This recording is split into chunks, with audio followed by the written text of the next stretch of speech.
नमस्कार, सप्रेम जय भीम. आपणा सर्वांना मी वैभव छाया आपणा सगळ्यांचं खूप खूप स्वागत करतो आपल्या यूट्यूब चॅनलवर, वैभव छाया टॉक्स या यूट्यूब चॅनलवर.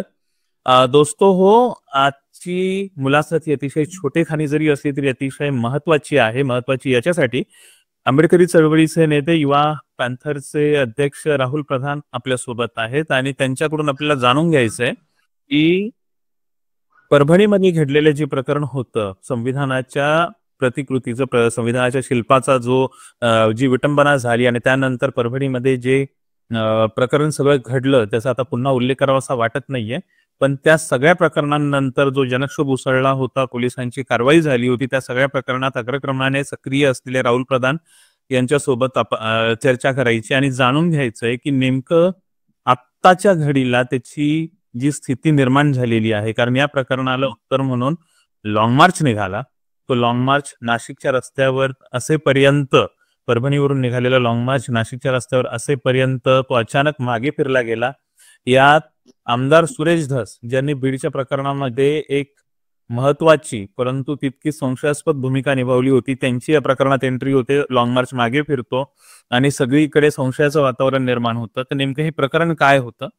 त्याच वेळेला त्याचबरोबरीनं महाराष्ट्राचे उपमुख्यमंत्री जे माजी मुख्यमंत्री होते एकनाथ शिंदे यांचा पी.आय. घोरबांड यांच्यासोबत एका कार्यक्रमात फोटो, म्हणजे एक नव्हे तर 3-4 फोटो प्रकाशित होतात आणि एकूण सगळ्या प्रकरणाला जे आधीच संशयाच्या नजरेने बघितलं जात होतं आणि ते सगळं तिथे कन्वर्ट होऊन जातं की बाबा हे प्रकरण जवळपास मॅनेज केलं गेलेलं आहे.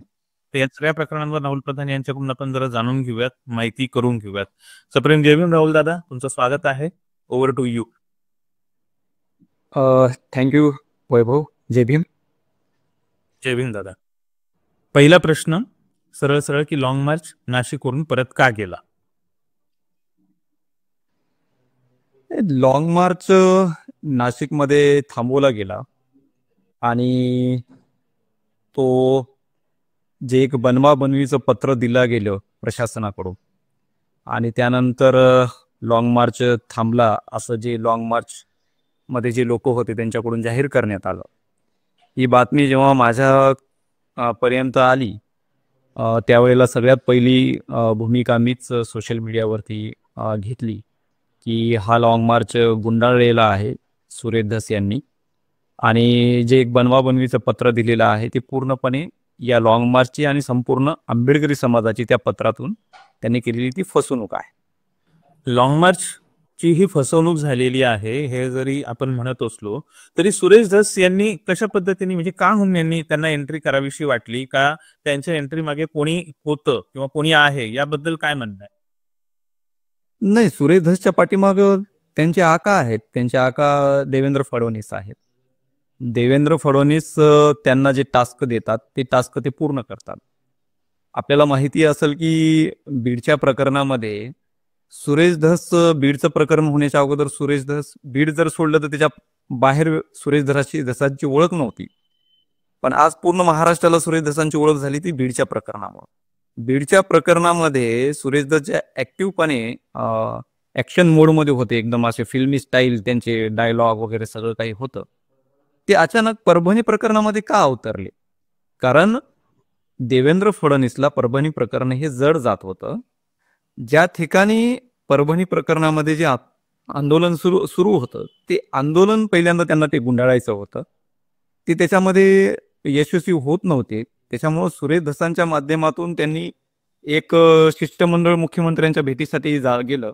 तेव्हाही काहीतरी उडवाउडीचं थातूरमातूर कारवाई करू, हे करू ते करू असं आश्वासनं दिली गेली. तरी परंतु त्यानंतर हा लॉंग मार्च निघाला. लॉंग मार्च हा ह्यासाठी होता की जे दोषी पोलीस अधिकारी आहेत, ज्या परभणी प्रकरणामध्ये उघडपणे ब्रुटॅलिटी झालेली आहे, त्यातूनच सोमनाथ सूर्यवंशीचा मृत्यू झाला, अनेक लोक जखमी झाले, अनेकांचे संसार उघड्यावर पडले, अनेकांच्या घराची राखरानवळी झाली, मोडतोड झाली, अनेक लोक फ्रॅक्चर झाले. त्यामुळे ह्या सगळ्या दोषी पोलीस अधिकाऱ्यांवर सदोष मनुष्यवधाचा गुन्हा दाखल होणं ही मुख्य मागणी होती. ही मागणी घेऊन हा लॉंग मार्च मुंबईच्या दिशेने जात होता आणि मध्येच मग सुरेश धसांची एंट्री होते. तर नाशिकमध्ये त्यांची एंट्री होते. सुरेश धस सोबत परभणीच्या पालकमंत्री मेघना बोर्डीकर हे दोघंही होते. या दोघांच्या शिष्टाईनं हा लॉंग मार्च थांबला आणि त्यांनी जी काही आश्वासनं दिली, एक जे आपण बघतो की कलेक्टर आणि ॲडिशनल एसपीच्या सहीचं एक पत्र दिल्या गेलेलं आहे, तर ते पूर्णपणे फसवेगिरीचं पत्र आहे. ते कोऱ्या कागदावरती ज्या काही मागण्या होत्या त्या मागण्याला त्यांनी जी उत्तरं दिलेली आहेत ते उत्तराचं एक पत्र आहे की आम्ही शासन दरबारी पाठपुरावा केलेला आहे, शासनाकडे पाठवलेला आहे, या मागणीवर न्यायालयीन चौकशी सुरू आहे. हे जर तर असं ते पत्र होतं. ऑथेंटिक पत्र नव्हतं ते पत्र. जिल्हाधिकाऱ्यांनी जर दिलं असतं तर जिल्हाधिकाऱ्यांचं लेटर हेडवर त्यांनी का वापरलं नाही? जिल्हाधिकारी कार्यालय परभणी असं का वापरलं नाही? कोरा कागद आहे तो, त्याच्यावरती फक्त सही आहे, त्याच्यावर कुठलाही आउटवर्ड नंबर नाही, त्याच्यावर कुठलाही स्टॅम्प नाही. बरं, त्या ठिकाणी पालकमंत्री आहेत, पालकमंत्र्यांनी स्वतः त्यांच्या लेटर हेडवर का हे पत्र दिलं नाही? तर हे सगळं बनवाबनवी करायचं होतं त्यांना आणि हा लॉंग मार्च त्यांना गुंडाळायचा होता. ते त्यात यशस्वी झाले. कारण हा लॉंग मार्च जर मुंबईमध्ये जर पोहोचला असता तर त्याचं एक मोठ्या व्यापक स्वरूप होणार होतं. मोठ्या आंदोलनामध्ये मुंबई पूर्ण चक्का जाम होणार होती. मुंबईमध्ये मोठ्या प्रमाणामध्ये आंबेडकरी समाज आणि विविध पक्ष संघटनातील चळवळीतले कार्यकर्ते मोठ्या प्रमाणात नियोजन करत होते, या लॉंग मार्चची तयारी करत होते. लॉंग मार्चची आतुरतेनं ते वाट पाहत होते. संपूर्ण महाराष्ट्रातून आंबेडकरी समाज इथे एकवटणार होता न्यायासाठी.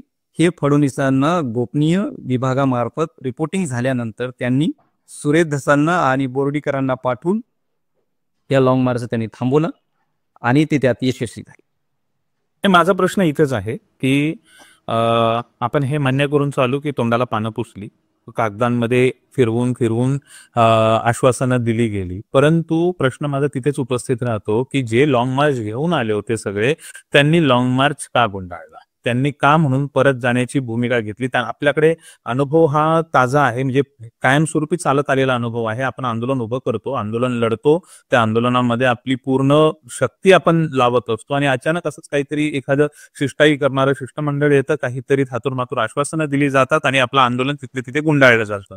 हा अनुभव ताजा असताना सुद्धा आंदोलकांनी अशा पद्धतीने माघार का घेतली, यावर तुमचं काय म्हणणं आहे?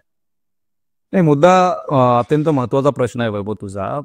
सगळ्यात महत्वाचा प्रश्न असा आहे की जी आश्वासन घेऊन आलेली लोक जी होती, सुरेश धसांचा परभणीचा काय संबंध आहे? सुरेश धस जे प्रतिनिधित्व करतात ज्या मतदारसंघाचं, तो मतदारसंघ बीड जिल्ह्यामध्ये आहे. ते बीडचे आमदार आहेत. त्यांचा परभणी प्रकरणामध्ये एवढा काय इंटरेस्ट होता, कशासाठी होता? तर सुरेश धसांनी काही माणसं सोडले होते या लॉंग मार्चमध्ये. ते सातत्याने त्यांना डे टू डे इन्फॉर्मेशन देत होते. हा लॉंग मार्च का थांबला, कशामुळे थांबला, ते लॉंग मार्च मध्ये असणारे नेते मंडळी उत्तर देतीलच. याच्यावर मी बोलणं तरी सध्याला तरी उचित राहणार नाही. मुद्दा असा आहे की सुरेश धसच्या माध्यमातून हे सगळं का घडलं आणि हे सगळं का घडू दिलं गेलं, हा अत्यंत महत्वाचा मुद्दा आहे. देवेंद्र फडणवीस अत्यंत स्ट्रॅटर्जीनं आणि प्लॅनिंगनं हे सगळं खेळत आहेत. त्यांना परभणी प्रकरण पूर्णपणे न्यूट्रलाइज करायचं आहे. परभणी प्रकरणामध्ये त्यांना पोलिसांना वाचवायचं आहे, पोलिसांना पाठीशी घालायचं आहे. का घालायचं आहे? कारण परभणी प्रकरणामध्ये जी ब्रुटॅलिटी झालेली आहे, जी कोम्बिंग ऑपरेशन केलं आहे, माझा पहिल्या दिवसापासूनचं स्पष्ट मत आहे की हे सगळं आणि जे घडलं ते देवेंद्र फडणवीस यांच्या आदेशावरून घडलेलं आहे. पोलिसांमध्ये एवढी हिंमत नाही आंबेडकरी वस्त्यांमध्ये घुसून रात्रीला कोम्बिंग ऑपरेशन करून निर्दयतेनं क्रूरतेनं ज्या पद्धतीनं त्यांनी लोकांना मारलं, ही पोलिसांमध्ये हिंमत कुठून आली? पोलिसांना एवढी सूट कोणी दिली? तर हे सरकारच्या पाठबळामुळं अशक्य आहे. सरकारचं पाठबळ असल्यामुळेच हे पोलिसांची एवढी हिंमत वाढल्या गेली होती. त्यामुळेच देवेंद्र फडणवीस हे पोलिसांना वाचवण्याच्या भूमिकेत आहे आणि त्यातूनच आपण बघतो की हा लॉंग मार्च थांबवणं सरकारला भाग होतं आणि म्हणून त्यांनी तो लॉंग मार्च थांबवलेला आहे.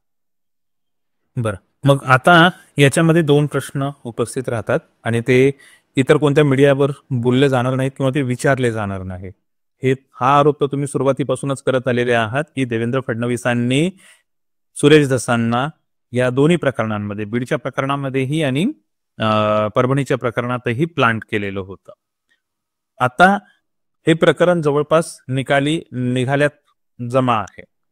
दुसरा भाग याच्यातला आहे की या प्रकरणामध्ये पोलीस अधिकारी म्हणून जे होते गोरबांड, त्यांचा थेट संबंध होता अक्षय भालेरावच्या खून प्रकरणातही. तेव्हाही ते प्रकरण अशाच पद्धतीने दडपण्यात आलं, आताही ते प्रकरण अशाच पद्धतीने दडपण्यात आलं. एकनाथ शिंदेची बरीच भलामण आंबेडकरी चळवळीतल्या नेत्यांकडून पण केली गेलेली आहे. जेव्हा ते मुख्यमंत्री होते, अगदी मुख्यमंत्री उपमुख्यमंत्री झाले तेव्हाही ती भलामण केली गेली. आणि आता पी.आय. घोरबाण त्यांच्यासोबत दिसलेला आहे. आणि त्यावेळेलाच तुमची पोस्ट आलेली होती की बाबा हे प्रकरणही निकाली निघाले, आता याच्यावर पुढे काहीही होणार नाही. तर या सगळ्या चक्राला तुम्ही कसं बघता? फडणवीस, शिंदे म्हणजे मुख्यमंत्री, उपमुख्यमंत्री आणि पोलीस प्रशासन मिळून यांनी जसं मस्साजोगचं प्रकरण खाल्लं तसं परभणीचंही प्रकरण संपवलेलं आहे, हो की नाही? नाही, मस्साजोगच्या प्रकरणामध्ये तर न्याय मिळाला ना, सगळ्या आरोपींना अरेस्ट झाली, मीडिया ट्रायल झालं त्याच्यामध्ये, त्याच्यामुळे सरकारला भाग झालं कारवाई करण्यासाठी, आरोपी अरेस्ट झाले, सगळ्यांना मकोका लावला. पण परभणी प्रकरणामध्ये हे झालं का? परभणी प्रकरणामध्ये मीडिया ट्रायल झालं नाही. परभणी प्रकरणामध्ये सरकारला मीडिया जाब विचारायला तयार नाही, फडणवीसांना जाब विचारायला तयार नाही.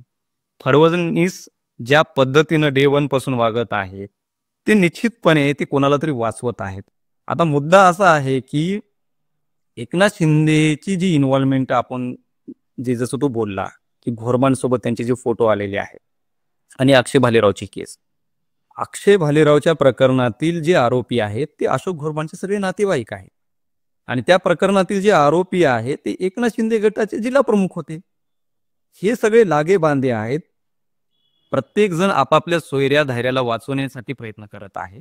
आणि हे सगळे सत्तेचा दुरुपयोग करून ज्या पद्धतीनं त्यांनी अक्षय भालेरावची केस जी घडून आणली, अत्यंत शांत डोक्यानं मास्टर माइंड पद्धतीनं त्यांनी ते खून घडवला, ते पचवण्यात त्यांना जवळपास आज म्हणता येईल की यश पण आलेलं आहे. आज आपण बघतो की त्या प्रकरणातला मुख्य जो मास्टर माइंड आहे, जो आज घडीला आमदार आहे, तो पण बाहेर आहे, त्याच्यावर गुन्हा दाखल केला नाही पोलिसांनी. त्याच्यानंतर अशोक घोरबांवर गुन्हा दाखल करा ही माझी मागणी होती त्याही वेळेला. त्याच्यावर त्याच वेळेला माझं म्हणणं होतं की त्याला बडतर्फ करा, तेव्हाही त्याला केलं नाही, फक्त त्याची बदली झाली होती. तर हे कोण वाचवलं? तर त्यावेळेला तत्कालीन मुख्यमंत्री एकनाथ शिंदे होते. तेव्हा त्यांनी त्यांची पाठराखण केली, तेव्हा त्यांना पाठीशी घातलं. आज त्याच एकनाथ शिंदे सोबत आपण बघतो की अशोक घोरबाण हे एका कार्यक्रमामध्ये दिसत आहेत. ते कार्यक्रम हे नांदेडमध्ये झाला होता. 6 फेब्रुवारीला तो कार्यक्रम होता. आणि त्या कार्यक्रमामध्ये एका ठिकाणी ते भेटले आणि तिथं त्यांची चर्चा झालेली आहे. मग एका प्रकरणामध्ये संपूर्ण आंबेडकरी समाजाची मागणी आहे की अशोक घोरबांवर सदोष मनुष्यवधाचा गुन्हा दाखल झाला पाहिजे. ते गिल्टी आहेत, त्यांनी अत्यंत निर्दयीपणे लोकांना मारलं, कोमिंग ऑपरेशन केलं, कोणाचेही आदेश नसताना, जिल्हाधिकाऱ्यांचे आदेश नसताना हे सगळं घडवल्या गेलं. त्या अशोक घोरबांना एकनाथ शिंदे एवढं कॅज्युअली कसं काय भेटू शकतात? याच्यामुळे कुठेतरी काहीतरी पाणी मुरतंय ना. आणि ज्या एकनाथ शिंदेला ज्या अशोक घोरबांनी भेटवलंय, ज्या लोकांनी, ज्या आमदारांनी, ज्या खासदारांनी भेटवलं, ते सगळे त्याचे नातेवाईक आहे. एकनाथ शिंदे गटाचा जो पराभूत उमेदवार आहे परभणीचा, जो विधानसभेला पराभूत झाला, आनंद भरोसे नावाचा जो उमेदवार होता, तोच या प्रकरणातला मुख्य मास्टर माइंड असल्याची मी पहिल्या दिवसापासूनची माझी भूमिका आहे. त्या दिशेनं पोलिसांनी अजूनपर्यंत तपास केलेला नाही, त्या दिशेनं अजूनपर्यंत पोलिसांनी चौकशी केलेली नाही, त्या दिशेनं सकल हिंदू समाज जाचा जो मोर्चा झाला त्या पद्धतीने कुठलं इन्व्हेस्टिगेशन झालं नाही. तर हे सगळं जे काही चाललेलं आहे ते अलबेला आहे आणि एक कॉमेडी शो करून टाकलेला आहे परभणी प्रकरणाला देवेंद्र फडणवीस यांनी. अत्यंत शांत डोक्यानं देवेंद्र फडणवीस हे खेळत आहेत. पूर्ण पद्धतीनं त्यांनी ताकदीनं जे सत्तेची जी ताकद असते ती ताकद लावून त्यांनी हे परभणी प्रकरण थांबवत आहेत. पण हे होणार नाही.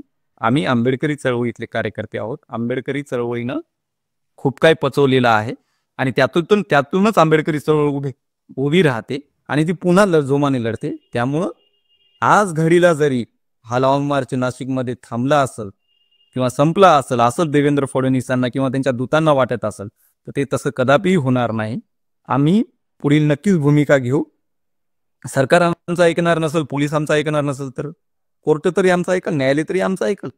तर न्यायालयामध्ये निश्चित आम्ही जाऊ. पुढची स्ट्रॅटेजी आंदोलनाची आम्ही ठरवू. बरोबर आहे, बरोबर आहे, बरोबर आहे.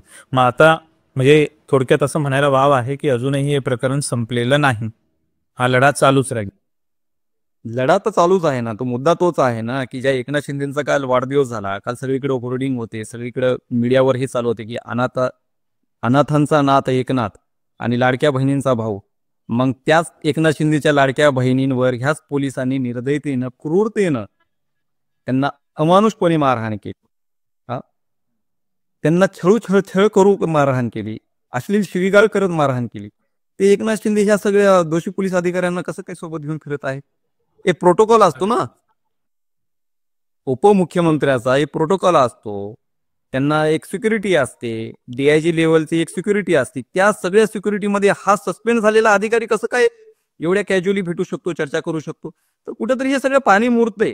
त्याच्यामुळं सरकारनं घडवलेलं हे परभणी प्रकरण आहे. जसं की तुला मागही म्हणालो होतो, मी पहिल्या दिवसापासूनच म्हणत आहे, ईव्हीएमचा जो घोळ झालेला आहे, ईव्हीएमचा जो भ्रष्टाचार झालेला आहे, ती पूर्ण चर्चा दाबण्यासाठी, ते पूर्ण प्रकरण दाबण्यासाठी हे परभणी प्रकरण सरकारने घडवलेलं प्रकरण आहे, असं माझं मत आहे पहिल्या दिवसापासून. बस मला एवढंच विचारायचं होतं की नेमकं आता लॉंग मार्च परत गेल्यानंतर पुढच्या आंदोलनाची दशा आणि दिशा काय असणार आहे. ती दशा आणि दिशा अतिशय मोजक्या शब्दात तुम्ही सांगितली. खरं पाहायला गेलं तर या सगळ्या प्रकरणांमध्ये सगळीच माणसं सरकारची, अत्याचार करणारे सरकारचे, अत्याचारावर सरकारच्या बाजूनी बोलणारी पण तीच सरकारची माणसं आहेत, तपास करणारी पोलीस पण त्यांच्याच शब्दातले आहेत. त्यामुळे हे प्रकरण काहीच त्यामुळे या प्रकरणाचा निकाल लागण्याची शक्यता आहे की जवळपास आधी पण आपण खासगी चर्चेमध्ये बोललो होतो तेव्हा की 10% सुद्धा याची शक्यता नाही. आपल्याला लढा अशाच पद्धतीने चालू ठेवावत राहावं लागणार आहे आणि त्याच्यात पुढे आपल्याला ते जावं लागणार आहे. राहुल दादा, आपण चर्चा ही अतिशय छोटी खाणी करणार होतो कारण एक भूमिका लोकांपर्यंत जायला पाहिजे होती. तरी एक माझा प्रश्न आहे. हा, प्लीज. नाही, मुद्दा हाच आहे की या प्रकरणामध्ये ज्या पद्धतीनं दुजाभाव झालेला आहे एकूण सगळ्यांकडूनच, सरकारकडून तर कुठे अपेक्षा राहिलेल्या नाही, पण जो विरोधी पक्ष आहे, विरोधी पक्ष ही अत्यंत निमूटपणे सगळं बघत आहे, शांत आहे विरोधी पक्ष. महाराष्ट्रात विरोधी पक्ष नाहीच आहे. विरोधी पक्ष याच्यावर कुठल्याही पद्धतीनं बोलायला तयार नाही, आवाज उठवायला तयार नाही. मीडिया ज्या पद्धतीनं परभणी प्रकरणामध्ये पूर्णपणे सायलेंट झालेली आहे, न्यूट्रलाइज झालेली आहे मीडिया.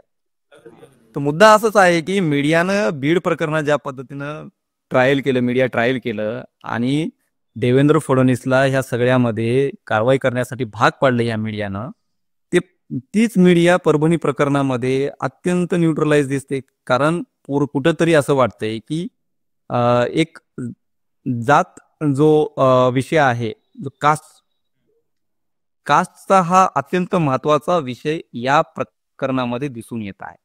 कुठेतरी जातीशी निगडीत असणारी आपली माणसं कोण आहेत, त्या विषयाला न्याय कसा द्यायचा हे कुठेतरी मीडियातही ठरवल्या चाललंय असं कदाचित वाटतंय, विरोधी पक्षातही ठरवल्या चाललंय आणि सरकार तर त्यांचंच आहे, सरकारही तसंच आहे. त्याच्यामुळं पण आता जसा तुम्ही मुद्दा मांडला की जातीच्या अनुषंगाने सगळेजण व्यक्त होत आहेत आणि त्या पद्धतीने भूमिका घेत आहेत. आत्ताची स्थिती अशी आलेली आहे की जाती अत्याचारावर आपण बोललो तर मीडिया आपल्याला जातीयवादी ठरवते, मीडिया आपल्याला मूर्खात काढते. ज्यांच्यावर अन्याय अत्याचार झालेला आहे त्यांनाच आरोपीच्या पिंजऱ्यात उभं करायला लागलेली आहे मीडिया. त्यामुळे माध्यमांकडून मला तरी फारशी काही अपेक्षा नाही आणि इतरांनी कोणी ती करू नये. कारण अख्ख्या माध्यमांच्या वृत्तांकनामध्ये, मग ते बीडचं प्रकरण असो किंवा परभणीचं प्रकरण असो, याच्यामध्ये सरकारच्या भूमिकेवर, सरकारच्या एकूण कार्यशैलीवर एकाही माध्यमाने बोट उचललेलं नाही.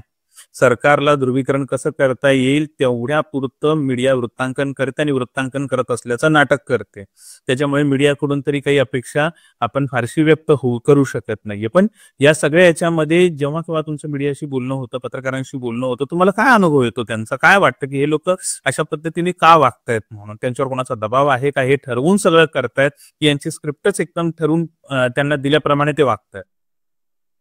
नाही, ऍक्च्युली कसं आहे, मीडिया पूर्ण हायजॅकच अडाणीनं केलेला आहे आणि अडाणी भाजप सोबत आहे.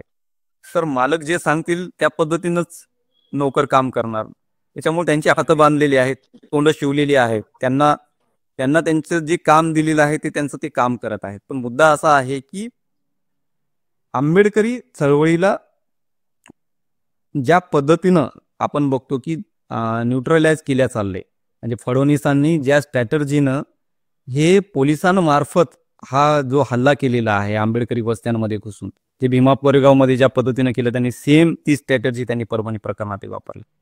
का मीडिया ह्या पद्धतीने चर्चा करत नाही? कोणाला घाबरत आहे? मीडिया तर लोकशाहीचा चौथा स्तंभ आहे ना, मग ते कोणाला घाबरत आहे? फडणवीसांना घाबरत आहे. अडाणीला घाबरत आहे, नोकरीला घाबरत आहे. विचारायचं मला इथेच मी नोकरी जाईल म्हणून घाबरत आहे. नाही, ते तो मुद्दा झालाच त्यांचा. मला इथेच एकच प्रश्न यालाच जोडून विचारायचा आहे आणि आपण इथे ही चर्चा तेवढ्यापुरती थांबूयात.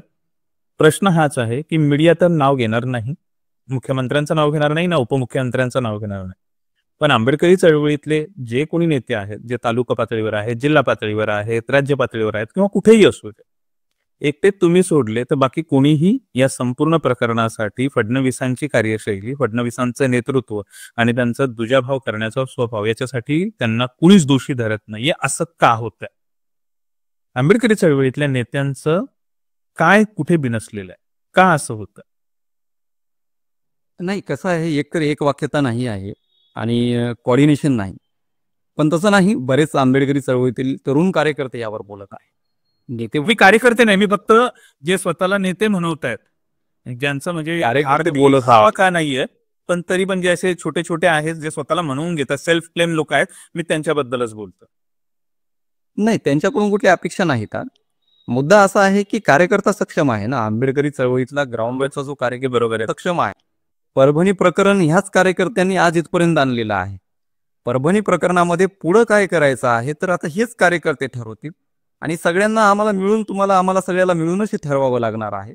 आणि ह्या प्रकरणामध्ये फडणवीस सरकार हे दोषी आहे. त्यामुळं मी तुझ्या चॅनलच्या माध्यमातून हेच म्हणतोय की देवेंद्र फडणवीसांनी या प्रकरणात पुढे येऊन माफी मागितली पाहिजे आणि सर्व दोषी पोलीस अधिकाऱ्यांवर तातडीनं गुन्हे दाखल केले पाहिजे. खूप मोठी अपेक्षा व्यक्त केली आहे, ते होण्याची शक्यता तर फारच कमी आहे. तरी बघूयात. आपण आता आपल्या हातामध्ये निषेध नोंदवणं, आंदोलन करणं आणि न्यायासाठी लढा लढणं याच्या व्यतिरिक्त तरी आताच्या घडीला तरी दुसरं काही नाहीये. आणि लवकरच या संदर्भामध्ये आंदोलनाची पुढची रूपरेषा काय असेल हे तुम्ही सर्वांनी मिळून आम्हाला सगळ्यांना सांगावं, राज्याच्या सगळ्या जनतेला सांगावं अशी मी अपेक्षा व्यक्त करतो. तर दोस्तो, राहुल दादा आपल्या सोबत होते. त्यांनी एकूण लॉंग मार्च का बरं मागे परत गेला आणि एकूण काय त्याच्या मागचं राजकारण घडलं, एकूण स्थिती काय आहे याच्यावर छोटंसं भाष्य केलंय. आशा आहे तुम्हाला हे व्हिडिओ नीट आवडला असेल, कळला असेल. तर सगळ्यांसोबत लाईक करा, सगळ्यांसोबत शेअर करा आणि व्हिडिओ लाईक करायला विसरू नका. थँक्यू. भेटूयात नवीन विषयासह नवीन व्हिडिओमध्ये. थँक्यू दादा, खूप खूप धन्यवाद. थँक्यू वैभव. जय भीम. जय भीम.